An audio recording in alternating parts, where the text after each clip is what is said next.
Coged un mapa. Vamos a irnos a una región muy poco conocida y en caso de conocerla, nuestra perspectiva sobre ella está girada completamente.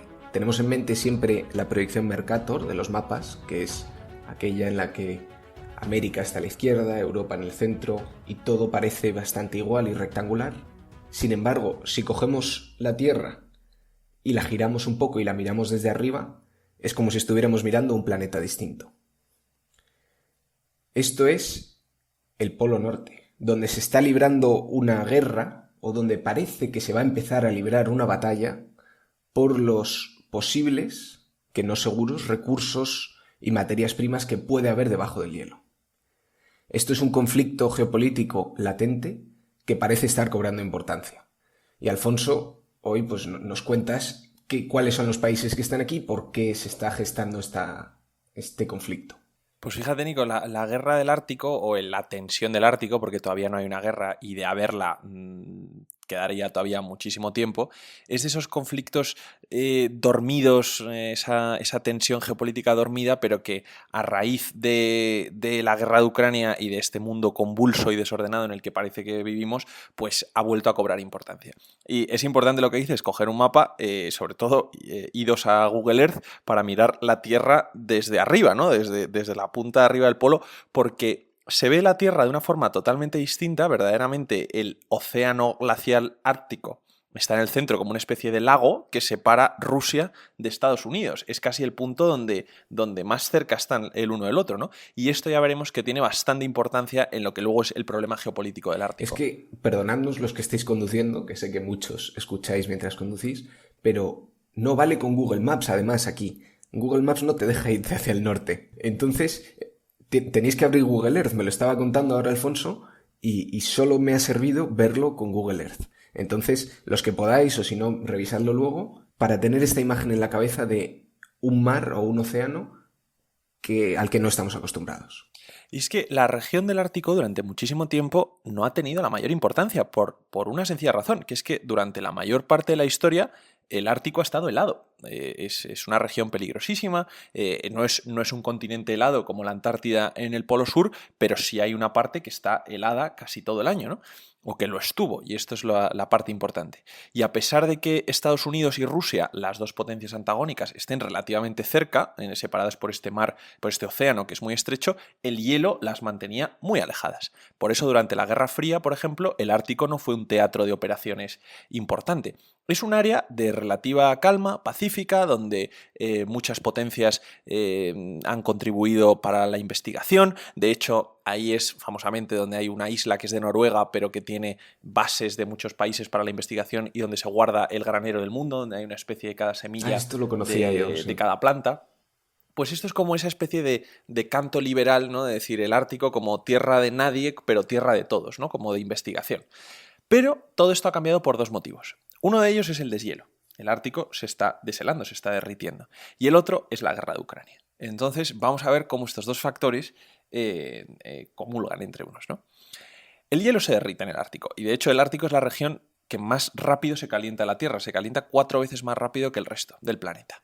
Y esto abre nuevas oportunidades, porque según el hielo se va derritiendo, empieza a haber más agua y eso lo que abre es caminos para barcos, rutas marítimas, pesquerías y materias primas. Y aquí es donde hay que tomarlo con alfileres, porque lo de las materias primas es una cosa que hay muchos institutos geológicos en todo el mundo que hacen estimaciones de que puede haber materias primas como petróleo, gas natural, bastantes minerales debajo del hielo, pero es una estimación. Y lo que pasa es que las estimaciones que hacen los científicos de los institutos geológicos luego cogen las revistas económicas, los periodistas, los políticos y lo toman como hay recursos naturales. Hay científicos que han dicho que hay recursos y luego a saber si los hay. Exactamente. No, pues los científicos lo han estimado y han hecho una estimación en porcentajes. Y lo que pasa es que esto es muy interesante, ¿no? Así es como se forjan también un poco las relaciones humanas. Es una teoría muy interesante que se llama el constructivismo, que es tú ves lo que quieres ver, ¿no? Pues es también una parte interesante. Pero el hecho de que el hielo se derrita ha hecho que la geopolítica del Ártico cambie muchísimo. No nos pensemos que con que se derrita el hielo del Ártico, de repente el océano Ártico se convierte en una especie de mar Caribe que de repente va a hacer que eso sea un emporio comercial de rutas comerciales. Que se derrita el hielo hace que haya más agua, pero sigue habiendo hielo, sigue siendo una ruta peligrosa y difícil de navegar. Dicho esto, el deshielo ha motivado una carrera naval por ver quién tiene más rompehielos. Y esto es algo paradójico, ¿no? Pero cuanto más se derrite el hielo, es decir, cuanto más frágil se vuelve la capa de hielo, necesitas más rompehielos que puedan romper esa capa de hielo. El hielo de antes no lo podría romper nunca. Es una capa de hielo más fina y más transitable, pero aún así gruesa, y por eso necesitas el rompehielos. Y la posibilidad de que haya materias primas es lo que la hace interesante en particular para dos potencias, que son Rusia, que es la potencia ártica principal, y China. Y esto es lo que está motivando una respuesta por parte de Estados Unidos y de sus aliados. Pero antes de meternos en la creciente tensión ártica y sobre todo en por qué China es una potencia ártica, porque te iba a preguntar bastante curiosa. Que China, de nuevo mirando en el mapa, por la zona de Kamchatka y del este soviético, del este de Rusia, no sigue estando muy lejos. China no está en el Ártico. China no está en el Ártico, pero sin embargo está metiendo el dedo en el Ártico y veremos por qué. ¿Cómo se gobierna el Ártico? Bueno, el Ártico, el océano glacial ártico, baña 8 países que forman un organismo que se llama el Consejo Ártico. Y es un consejo que reúne a los países árticos, que son Rusia, Estados Unidos, Canadá, Dinamarca, por Groenlandia, que Groenlandia es danés, Islandia, Noruega, Finlandia y Suecia. Los 8 que entran dentro del círculo polar. Aunque Suecia y Finlandia no estén bañadas por el océano, porque están cerradas por Noruega por arriba, pero sí entran dentro de la geografía del círculo polar y por eso son naciones árticas. Bueno, pues este Consejo Ártico, más o menos, es el que ha estado haciendo que el Ártico sea una zona de exploración. De hecho, había tensiones entre estos países por lo que llamamos las zonas económicas exclusivas. ¿Te acuerdas un poco qué es lo que hablábamos cuando hablábamos del mar de la China Meridional? Que es como este espacio de millas que hay delante de cada costa y que son de ese país, pero que muchas veces se solapan. Pues eso mismo sucedía en el Ártico, pero era más que nada una disputa política, porque como estaba helado, a nadie le interesaba. En particular, lo que más disputado estaba es una franja en medio del océano Ártico que se llama el dorsal de Lomonovsk, que digamos parte el Ártico en dos, es una cordillera submarina. Y esta es más la cuestión política por la que pugnaban los distintos países del Ártico. O sea, a todo esto se limitaba la tensión en el Ártico. Pero como hemos dicho, el deshielo lo cambia todo. Desde el deshielo, Rusia, que es la principal potencia ártica, trata de aumentar su poder en la región, también yo creo, siguiendo un poco estos cantos de sirena de que puede haber muchas materias primas en esta franja de Lomonovsk. En 2007, ya en 2007, los rusos hacen así como una especie de teatrillo o de opereta, que es que mandan un submarino pequeñito con una bandera rusa y plantan una bandera rusa en el lecho marino. Y es como una especie pues ya digo, de opereta, pero tiene más significado del que parece, porque ya Rusia estaba empezando a decir que quería hacer del Ártico una de sus zonas principales de influencia. Y es que es verdad que Rusia, como digo, es la principal potencia ártica, porque controla casi todo el círculo polar. Tiene 24.000 kilómetros de costa. Toda la costa de Siberia está bañada por el océano glacial ártico. Y en particular, en esa costa de Siberia, en la parte central de Siberia, y aquí es donde tenéis que mirar el mapa, en la parte central de Siberia hay una península que se llama la península de Yamal, que es donde Rusia tiene uno de sus principales sitios de extracción de materias primas desde el Ártico. Está extrayendo las materias primas de su costa, pero cada vez está desarrollando mayor infraestructura para poder sacar cada vez más materias primas del lecho marino que hay más allá en el Ártico, o sea, más allá de su propia costa. Ahí sí que quería aclarar contigo, de todas estas materias primas que hablas, están debajo del mar. Debajo del mar, en teoría un mar que todavía tiene hielo encima, pero según se va derritiendo esa capa de hielo, eso se hace más accesible. De hecho, como digo, en la península de Yamal es donde Rusia tiene uno de sus principales yacimientos y de sus proyectos de petróleo. Está el proyecto Vostok Oil, que pretende sacar 6.000 millones de toneladas de crudo y 2 billones de metros cúbicos de gas natural. También está una de las mayores plantas de gas natural licuado que hay en Rusia, ¿no? Y también el gas licuado sabemos que se tiene que mover en barcos y podríamos decir que allí es donde tienen la embotelladora, por decirlo así, de ese gas licuado para los barcos. O sea, es una zona para Rusia muy importante. Tiene preparadas por ahí 800 kilómetros de oleoductos. O sea, ya está pensando en cómo sacar de ahí esas materias primas. Y todo esto es preparación, o sea, no está operando todavía o está operando a pequeña escala y están haciéndolo en anticipación a lo que esperan que ocurra con el deshielo. Exactamente, se están preparando para encontrar mucho más de lo que ya han encontrado y de hecho, ya estaban extrayendo, pero tenían mucha financiación para estos proyectos futuros de compañías occidentales como BP o como Shell, pero por las sanciones de la guerra de Ucrania se han quedado sin. Aparte de la importancia económica y de extracción de recursos naturales que tiene, es importantísimo el Ártico para Rusia en términos militares. La península de Kola, que es la que está pegada a Finlandia, que es como esta especie de brazo que le sale a Finlandia, pero que es parte de Rusia, esa península de Kola, es la mayor base naval rusa y es donde Rusia tiene su flota más poderosa, que es la Flota del Norte, que está compuesta por submarinos avanzadísimos nucleares, en particular por el Belgorod, que es un submarino que tiene torpedos teledirigidos nucleares y que sirve de nave nodriza para pequeños submarinos que todavía no se sabe muy bien para qué son, si para la exploración submarina, si para el espionaje, o sea, ahí es un epicentro de poder naval ruso muy importante. Y Rusia lo está militarizando. Desde 2005 ha abierto 50 bases de la era soviética que estaban en estado de obsolescencia y las ha mejorado también su flota del Ártico y además ya es la potencia con el mayor número de tropas militares, de soldados en la región del Ártico y es el país con más rompehielos del mundo. Tiene la flota de rompehielos más poderosa del mundo con 40 rompehielos frente a los 18 que tiene Canadá, 7 que tiene Dinamarca y 2 que tiene Estados Unidos. O sea, lleva muchísima ventaja. Quiero decir que normalmente la potencia que competiría con Rusia sería Estados Unidos, pero parece que no se le ha perdido nada en el círculo polar ártico. De hecho, luego hablaremos un poco de la respuesta de Estados Unidos, porque Estados Unidos veremos que depende mucho más de... Estados Unidos es una potencia ártica por Alaska, acordaos, pero depende mucho más de otros países OTAN, como es, por ejemplo, Canadá o Dinamarca. El hecho es que Rusia tiene mucha ventaja en la zona ártica porque es su zona de ascendencia y además es la zona que ya decimos, tiene muchísima costa y es natural que la proteja. Pero la guerra de Ucrania ha cambiado mucho las cosas. Como estaba diciendo, los proyectos petrolíferos y de gas que hay en la península de Yalam, en Siberia, tenían mucho patrocinio de empresas como BP o como Shell, pero que por las sanciones después de la guerra de Ucrania han dejado de apoyar a Rusia. ¿Y quién ha entrado a sustituir a los inversores occidentales en esos proyectos de extracción de materias primas? China está ahí. China ha entrado a apoyar esas inversiones. O sea, es difícil hacer un podcast nuestro sin que acabe saliendo China por algún lado. Exactamente. Y es que China tiene un gran interés en el Ártico. Y ahora vemos por qué China, un país que está tan abajo en los paralelos, tiene tanto interés en el círculo polar ártico que le queda tan lejos.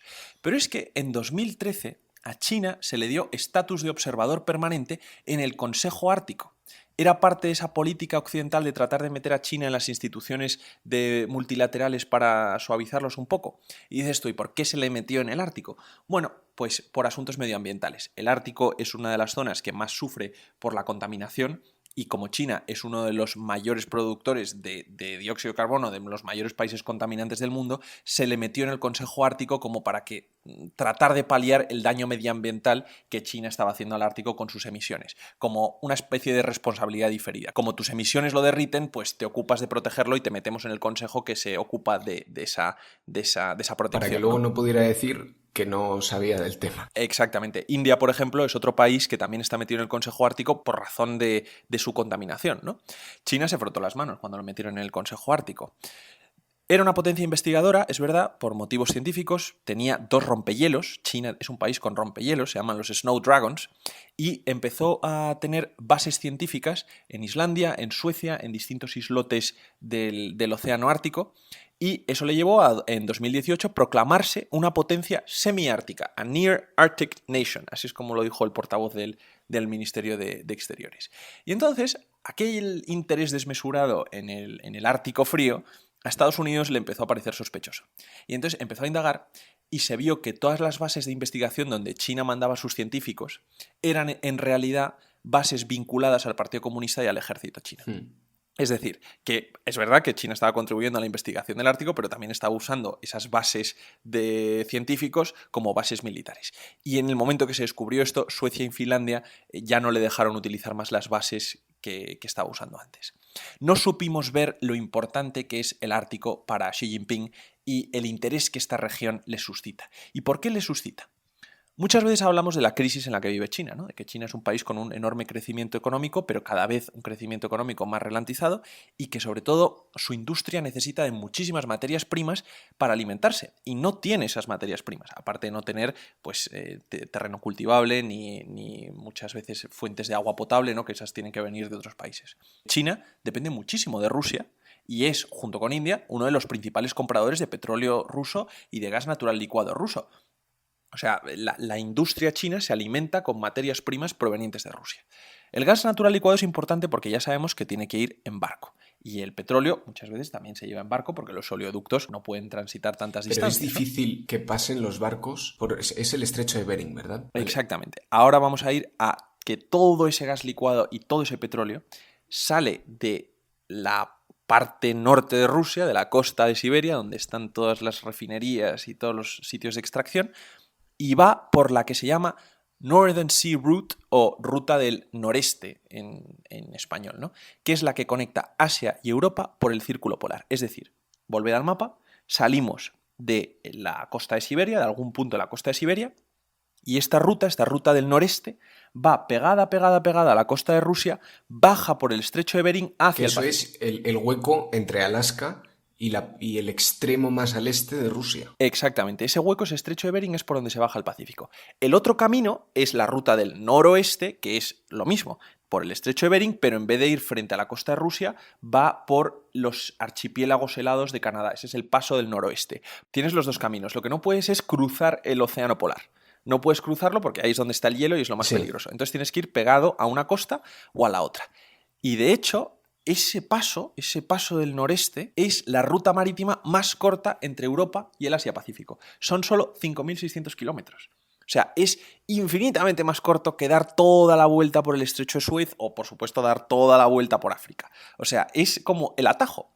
Y como digo, transcurre por encima de Rusia, pegado a la costa de Rusia, y eso facilita que Rusia tenga mucho más control sobre esta ruta que cualquier otro país. Esta ruta, que parecería totalmente intransitable o que nos parecería como muy difícil llegar de Asia a Europa tomando esta ruta peligrosa, la verdad es que en 2023 es una ruta que se ha vuelto más popular porque los ataques de los hutis en el Mar Rojo han dificultado mucho el comercio en el Índico y muchas compañías, no solo compañías chinas, han empezado a preferir la ruta del noreste por ser más segura, ¿no? Y de hecho, en 2023 se han batido los récords del comercio que lleva esta ruta, ¿no? Han pasado 75 cargueros y han transportado 36 millones de toneladas de cargo. Y la verdad que es bastante impresionante verlos en foto, porque van uno detrás de otro en fila india por detrás del rompehielos. O sea, el mar está como totalmente helado, parece una plancha blanca de agua, y solo hay como una hilera muy fina de agua, y van todos los cargueros uno detrás de otro en fila india por el paso que ya ha abierto el rompehielos, ¿no? Vamos, o sea, el rompehielos se establece como recurso fundamental para jugar en este tablero en el norte. Y Rusia es el país que más tiene. Entonces vemos la importancia que tiene para China que esta ruta se mantenga, la importancia que tiene para China que Rusia siga extrayendo sus materias en esta zona, y por parte de esta cooperación entre China y Rusia, Rusia continúa, aún durante la guerra de Ucrania, desplegando muchas fuerzas en el Ártico y militarizando muchas bases. O sea, sigue siendo como una zona de muchísima importancia. Más a largo plazo, mucho más a largo plazo, Putin sueña con que esta ruta se convierta en una especie de Suez 2, ¿no? Y de que supere al canal de Suez. Por eso le interesa también la desestabilización de Oriente Medio. Es verdad que desde el conflicto de Gaza, como decimos, que ha vuelto el Mar Rojo más peligroso, esta ruta se ha vuelto más popular, pero esto es uno de esos sueños de Putin, porque la ruta llevó 36 millones de toneladas de cargo en 2023, como digo, que es un récord, pero eso es lo que lleva el canal de Suez en una semana. Ya, que le queda mucho camino por recorrer. Pero mira, nunca hay que subestimar los sueños imperiales de Putin, porque ya lo hemos visto en Ucrania. Hoy por hoy, como digo, Rusia es la potencia indiscutible en el Ártico, y además la cooperación entre Rusia y China hace el Ártico una zona más imprescindible para este eje, ¿no? Y América se ha despertado tarde a la geopolítica del Ártico y no está preparada para ello, ¿no? Rusia nos lleva muchísima ventaja. Las bases que tiene Estados Unidos en Alaska son de la Guerra Fría y están súper obsoletas. Eran bases que servían casi para la detección de misiles que venían del otro lado del Pacífico. O sea, no se pensaba en el Ártico como teatro. Y la otra base que tiene Estados Unidos en Groenlandia es prácticamente inaccesible y prácticamente indefendible. Y Estados Unidos además tiene dos rompehielos, el más grande de los cuales tiene más de 50 años, mientras que China ya está construyendo su tercer rompehielos y Rusia, como hemos dicho, tiene 40 rompehielos y ya está construyendo más, muchos de ellos con poder de fuego. O sea, ya está militarizando su flota de rompehielos. Rusia tiene otra concepción totalmente distinta de lo que es el Ártico. Pero como has dicho antes, Nico, Estados Unidos tiene ahora muchos problemas como para meterse En otro más. a medrar en el Ártico.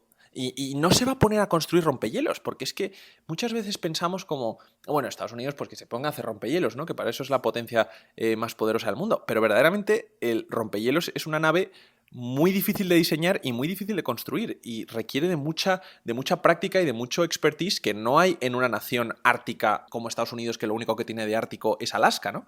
Entonces no es tan fácil como decir, venga, que Estados Unidos se ponga a fabricar rompehielos. Sí, que no vale solo con dinero, sino que necesitas tiempo y experiencia, que en este caso para Estados Unidos es más complicado de conseguir que algo más de financiación para más rompehielos. Exactamente, si el último rompehielos de Estados Unidos se construyó en 1971 y no se han construido más rompehielos desde 1971, pues es que no hay un conocimiento, no hay una experiencia para poder hacerlo. Entonces, por eso Estados Unidos ha firmado ahora en el mes de julio de 2024 un pacto que se llama el Pacto ICE, el Pacto Hielo, el Pacto ICE en inglés, que es Icebreaker Collaboration Effort. ¿Cómo les gustan a los americanos poner los nombres de sus pactos con siglas que tengan sentido? O de sus leyes. Me parece genial. El pacto para los rompehielos es el Pacto está muy ICE, bien, el está Pacto muy Hielo, bien. claro que sí. Pues entonces firmado entre Estados Unidos, Finlandia y Canadá en julio de 2024 para colaborar en la producción de rompehielos y contener a Rusia y China en la región. Para esto también ha sido muy importante la entrada de Finlandia y de Suecia en la OTAN. Recordemos que Finlandia y Suecia eran países que no estaban en la OTAN y que se metieron en la OTAN a raíz de la guerra de Ucrania. También eso ha ayudado mucho a volver a poner a la alianza un poquito atenta a lo que sucede en el Ártico. ¿Cuál es la estrategia? ¿Qué va a hacer Estados Unidos? Bueno, pues como decimos, está muy preocupada con lo que sucede en otras latitudes, especialmente en el Mar Rojo, el Índico y el Pacífico, y no va a entrar en conflicto directo con Rusia en el Ártico, porque además ya decimos que es un conflicto directo por estimaciones de materias primas, por un hielo que todavía no se ha derretido, que es verdad que el Ártico se derrite, pero que todavía queda mucho hielo por derretirse. Entonces es una estrategia la de América en el Ártico de esperar y ver qué sucede. Porque además, aunque haya materias primas en el Ártico, son muy difíciles de extraer. A Estados Unidos le interesaría más extraer el petróleo fraqueando en Dakota del Norte que meterse a sacar petróleo del lecho marino ártico, ¿no? Entonces, aquí hay dos cosas. Que Estados Unidos tiene el Ártico como una zona que no es imprescindible para sus intereses, pero es una zona que no puede ignorar y que no puede obviar porque es imprescindible para los intereses de Rusia. Esto es aquí donde se ve la cosa, ¿no? O sea, Estados Unidos no está en una carrera, ni la OTAN tampoco, por conseguir las materias primas que pudiera haber en el Ártico, pero no puede ignorar que Rusia y China quieren hacerse con esas materias primas y por tanto no puede dejar de dificultarles el acceso. Y esto se hace más que nada aplicando sanciones. Las sanciones ya han desbaratado grandes de los proyectos petrolíferos rusos y, por ejemplo, también Rusia construía muchos rompehielos en Corea del Sur y ahora las sanciones han impedido que eso continúe. Entonces, este paquete de sanciones dificulta el transporte de esas materias primas, dificulta la expansión de Rusia en el Ártico y es la baza que están utilizando los países de la OTAN para ralentizar la expansión de Rusia en el Ártico, mientras a ellos les da tiempo a construir más de los rompehielos que ya decimos van a ser la unidad básica para la futura guerra del Ártico. Pero es verdad que, como dijo el antiguo secretario de la OTAN, bueno, antiguo, lo van a renovar dentro de nada, el noruego John Stoltenberg, en 2022 lo dijo, el Ártico es el talón de Aquiles de la OTAN y es una zona donde Rusia está creciendo mucho, donde China tiene mucho interés y donde hay que estar con un ojo atento. Estados Unidos va a utilizar países de la OTAN para representar sus intereses en el Ártico, dado que no puede él meterse directamente en el Ártico, y está dependiendo muchísimo de Finlandia, que se ha estrenado en la OTAN, pues siendo un poco el país responsable, junto con Canadá, de conducir las maniobras militares de países OTAN en la zona, de lanzar mensajes a Rusia y, sobre todo, de acelerar la construcción de rompehielos. Es un conflicto que yo creo que tardará todavía mucho en verse, o sea, es un conflicto que está desarrollándose en su fase muy inicial todavía, pero que puede llegar el momento en el que, si verdaderamente el hielo continúa derritiéndose y aparecen como más factibles los yacimientos petrolíferos, puede escalar muchísimo la tensión en la zona. Aquí, dos temas que me generan algo de duda es, aunque no haya materias primas, les va a venir bien a Rusia controlarlo por tema del comercio puramente, pues es mucho más barato por ser más corto. A largo plazo, cuando no haga falta usar rompehielos. Y luego, por otro lado también, viéndolo desde el punto de vista de Rusia, si esto ocurriera al revés, una potencia extranjera viene a las costas de Estados Unidos a evitar que se exploten, es posible que lo viéramos desde otra perspectiva. Es decir, ¿qué hacen estos terceros viniendo a nuestras costas a meterse con cómo extraemos nuestros propios recursos? Lo que sucede, Nico, es que, claro, los rusos cada vez están intentando sacar materias primas o investigar a ver si hay materias primas en zonas que no son la suya, sino que son zonas que están en disputa con otros países. Es este dorsal de Lomonosov que decimos, ¿no? Que es el que está un poco en medio del Ártico y que reclaman tanto Canadá como Islandia como Dinamarca. Bueno, ahí entonces se entiende mejor los deseos de intervención occidentales. Pues ahora, cuando veamos los mapas y nuestra mirada se vaya hacia Ucrania y hacia Oriente Medio, también hay que tener en cuenta, hay que saber que en el norte hay posibilidad de un conflicto a futuro. En cualquier caso, Nico, seguimos debatiendo este y otros temas. Te veo la semana que viene. Con un tema nuevo.